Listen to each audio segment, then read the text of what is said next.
हम कुछ दिन से गायत्री मंत्र पर बात कर रहे हैं क्योंकि दुनिया की प्राचीनतम पवित्र एवं वैज्ञानिक पुस्तक वेद का महामंत्र गायत्री मंत्र है और इसका एक एक शब्द विज्ञान से और आध्यात्मिकता से भरा हुआ है।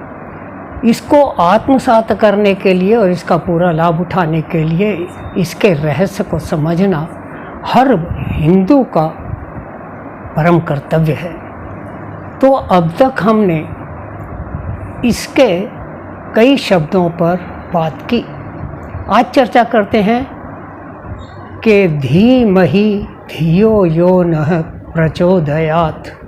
इसका क्या अर्थ है, क्या रहस्य है और इससे कैसे लाभ उठाया जाए। तो जैसे कि हमारे यहाँ एक कहावत है कि अंत भला सो सब भला, और श्री गणेश शुभारंभ तो हम अच्छा करते ही हैं भगवान का नाम लेकर, और गायत्री मंत्र में भी ओम भूर्भुवस्वः तत्सवितुर्वरेण्यम भर्गो देवस्य धीमहि धियो यो नः प्रचोदयात् ऐसा आता है। अर्थात भगवान का नाम लेकर और विनती करते हैं कि हमारे प्राणों का आधार जो हमारी सांसें हैं उनमें सारे दुखों को नष्ट करने की और सारे सुखों को लभ करने की क्षमता है। बीच के शब्दों की हमने विवेचना कर ली है।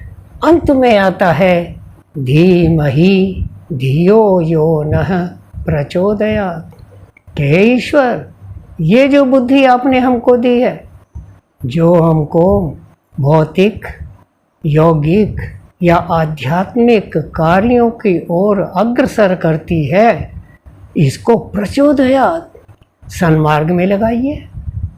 और प्रचोदयात् का एक अर्थ है कि उत्तरोत्तर आगे बढ़ाइए।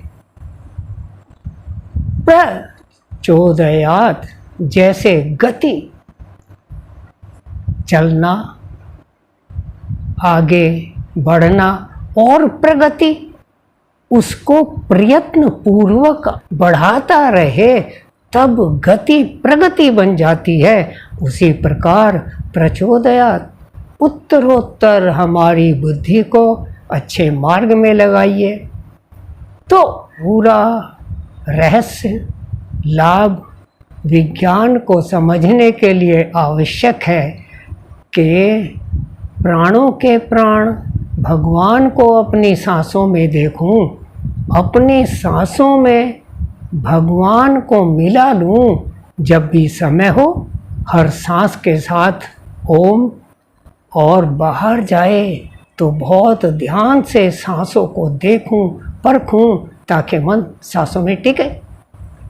तब मेरे सारे भौतिक यौगिक और आध्यात्मिक दुख दूर हो जाएंगे और सुख मुझे सुलभ होंगे। तब मुझे सूर्य के समान भौतिक प्रकाश और आध्यात्मिक ज्ञान की प्राप्ति होगी।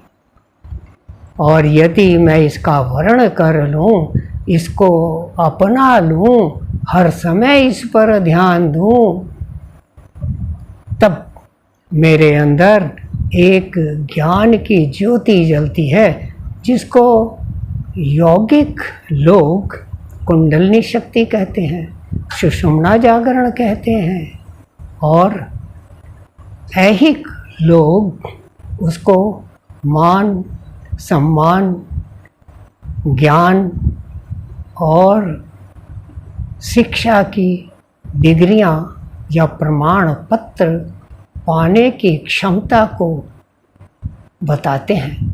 सभी छोटे मोटे देवताओं के चक्कर में न पड़कर यदि केवल ओम को अपना लें, जो कि हमारा एकमात्र उपास्य देव है, उसी को ध्यान से देखें तो ध्यान बन जाता है। और प्राणों को लंबा खींचें, अंदर रोकें, ध्यान से छोड़ें तो प्राणायाम बन जाता है। तब गजब का लाभ होता है। जैसे जैसे हम अपनी सांसों पर मन टिकाते हैं और सांसों से संबंधित कार्यकलाप में प्रगति करते हैं,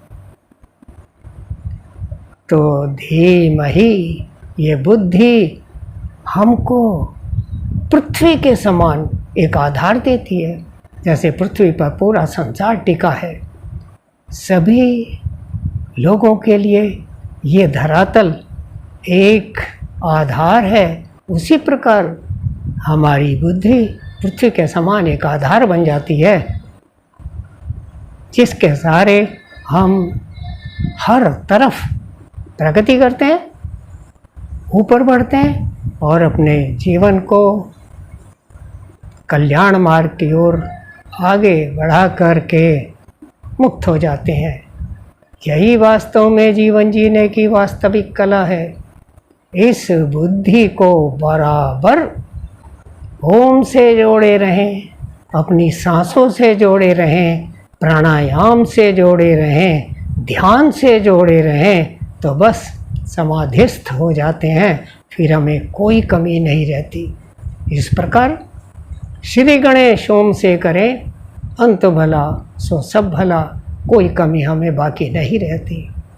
इसलिए गायत्री मंत्र पर ध्यान दें, अपने बच्चों को भी इसके महत्व को समझाएं, अंधविश्वास से बचें और जीवन को सफल बनाएं। धन्यवाद।